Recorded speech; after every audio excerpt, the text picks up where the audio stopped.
Taslimin ila Imam al-Bukhari radiallahu ta'ala anhu قال, last week, the last chapter we were on was on the dua of the parents. So I'll just repeat the hadith quickly. عن أبي هريرة رضي الله تعالى عنه قال قال النبي صلى الله عليه وسلم ثلاث دعوات مستجابات لهن لا شك فيهن دعوة المظلوم ودعوة المسافر ودعوة الوالدين على ولدهما. The Messenger sallallahu alaihi wasallam, our beloved Prophet sallallahu alaihi wasallam, mentions in this hadith of Abu Hurairah radiallahu ta'ala anhu, who says that Rasulullah sallallahu alaihi wasallam said there are three du'as which are accepted. There is no doubt in their acceptance. Number one, the du'a, the plea, the cry of the oppressed.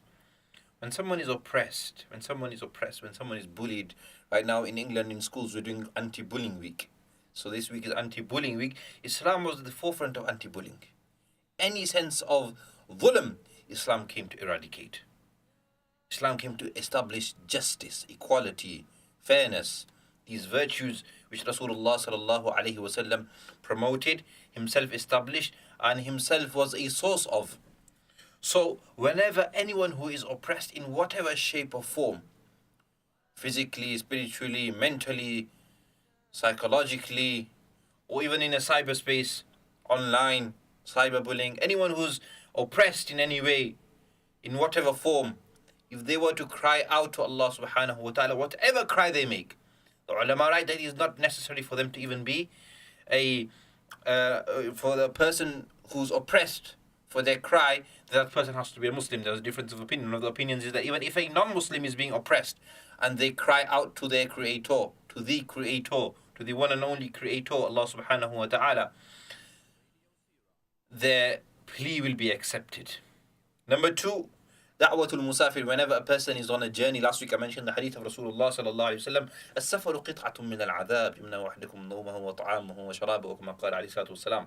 That safar, traveling, is like a form of punishment because it prevents you from your sleep, from your eating, from your drinking. So when a person is in this state, whatever dua they make, Allah subhanahu wa ta'ala's mercy is even more intense, and Allah subhanahu wa ta'ala immediately answers their prayer. Rasulullah said, La shakka fi, there is no doubt in their dua has been accepted whatsoever. And the third is da'watul walidaini ala waladihima, the dua of the parents upon their children.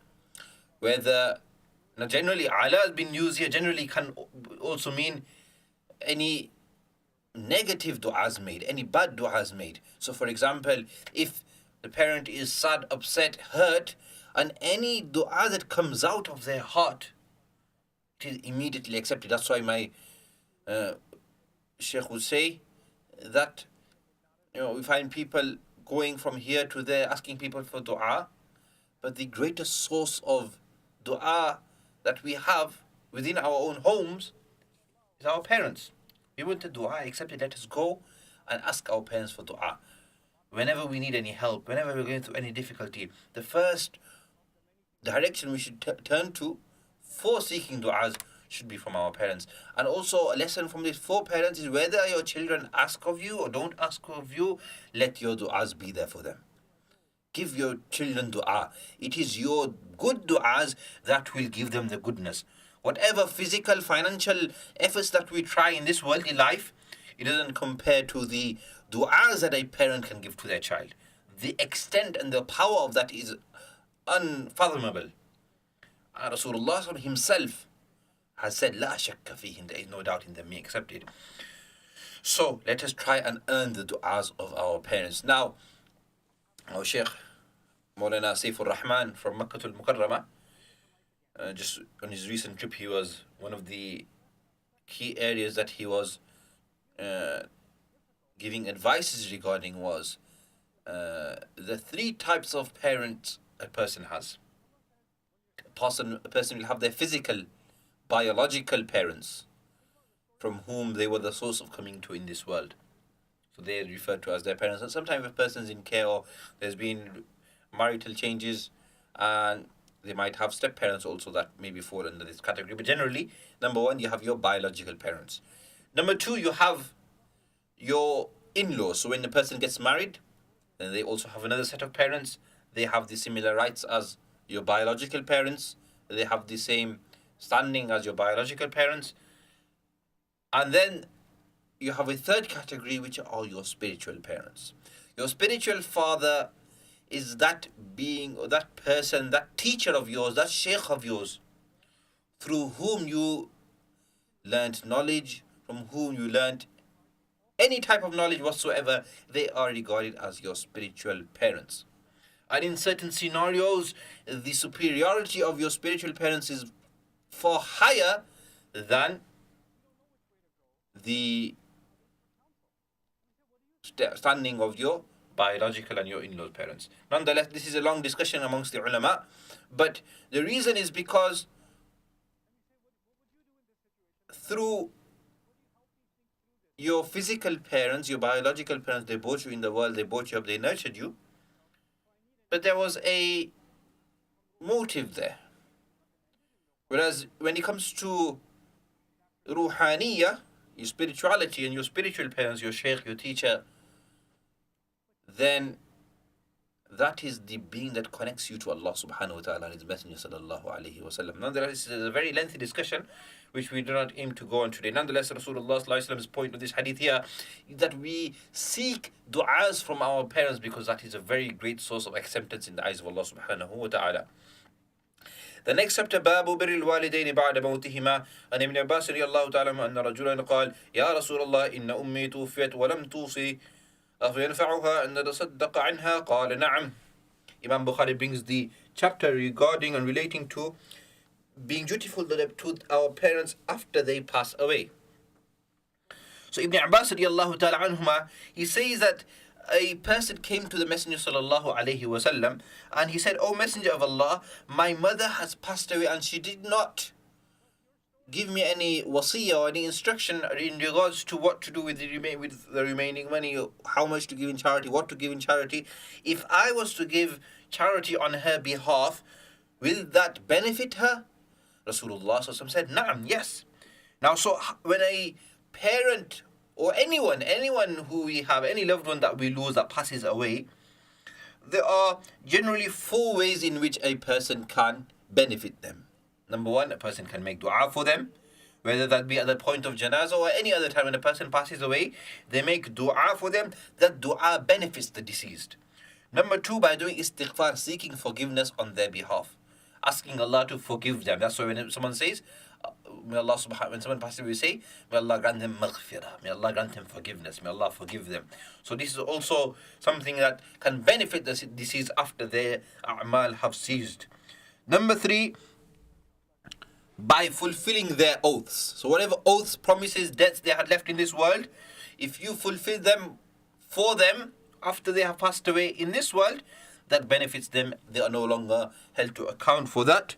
And the 4th one, which is a very important one, is to be kind and dutiful and respectful and loving to Ahl Wudd Abi. Something which is, when your parents were alive, those people that they used to keep relations with, keep friends with, their friends, their relations, those people who they honored, they loved, they used to enjoy their company. You saw them throughout their lives being happy and being connected to these people. Whoever was connected to your parents, after they leave this world, you then connect, you then show that same love, you then show that relation to them.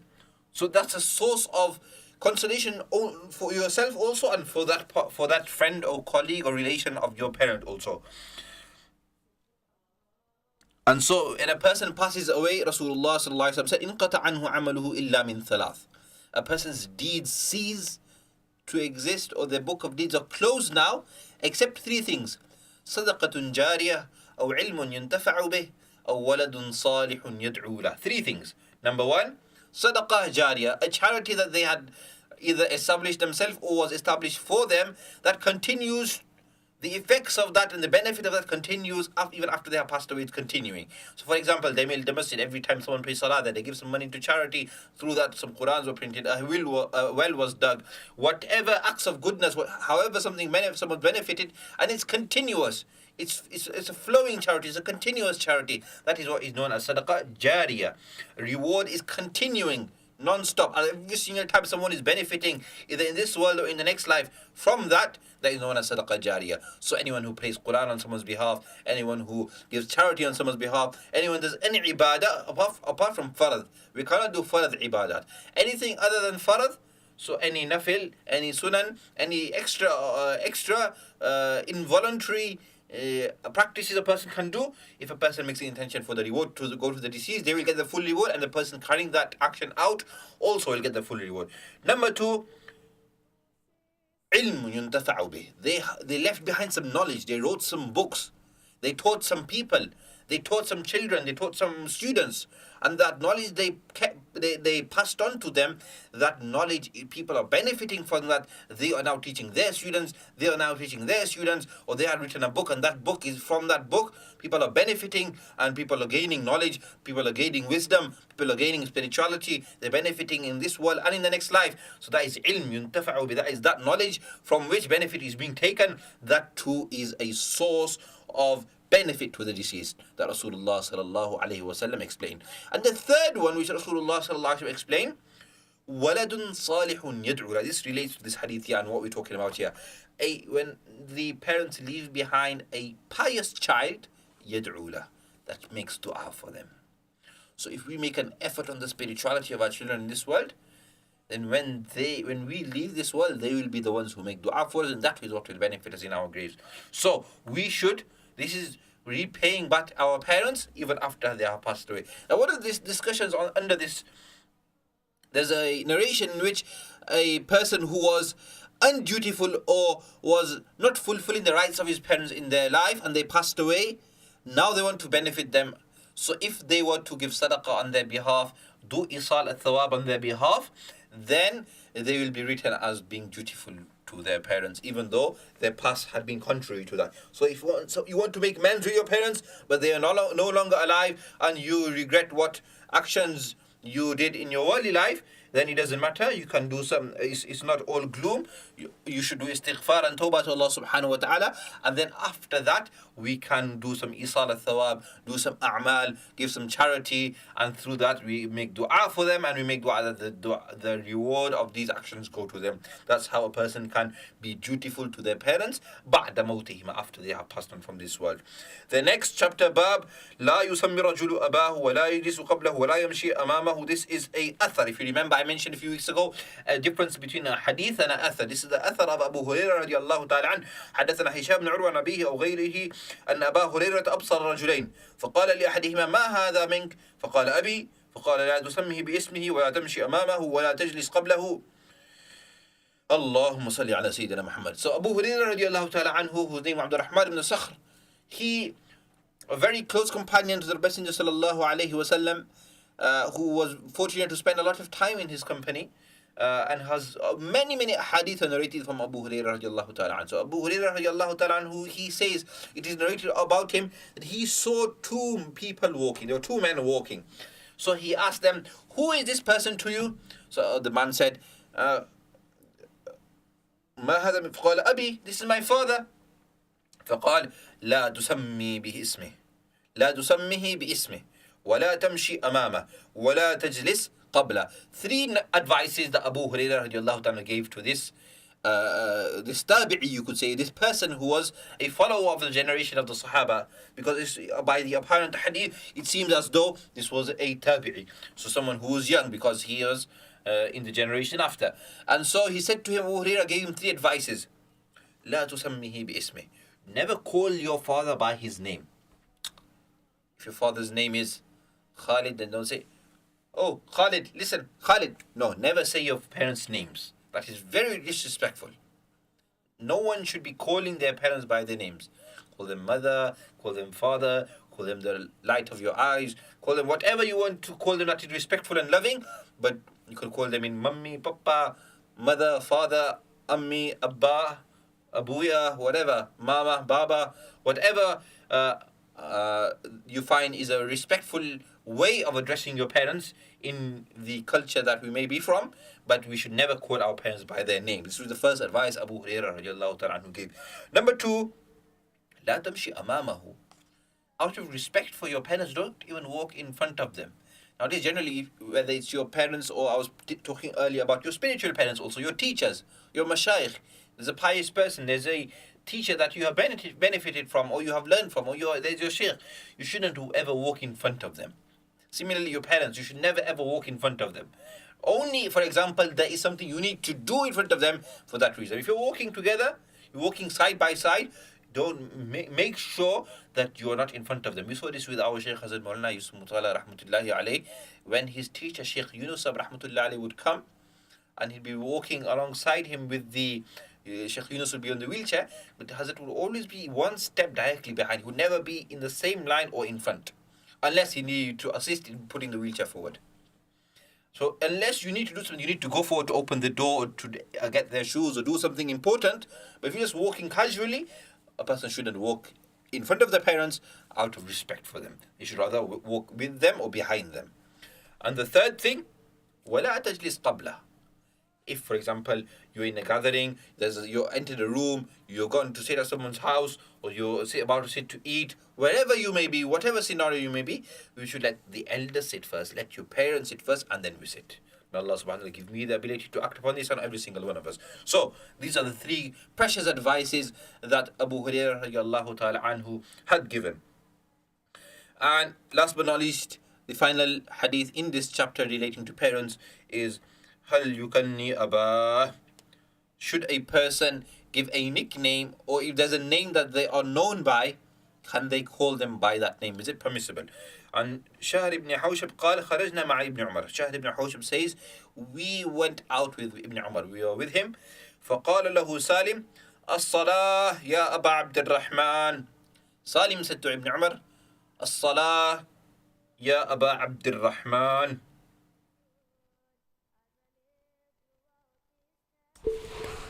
That Salim said to Ibn Umar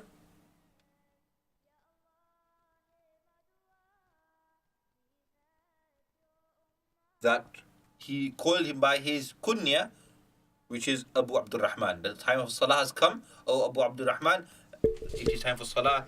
You may. So he called him not by his name, and he didn't say, but rather he called him by the kunya. Similarly, an Ibn Dinar, Bukhari, I believe, has mentioned this. قال ابن عمر.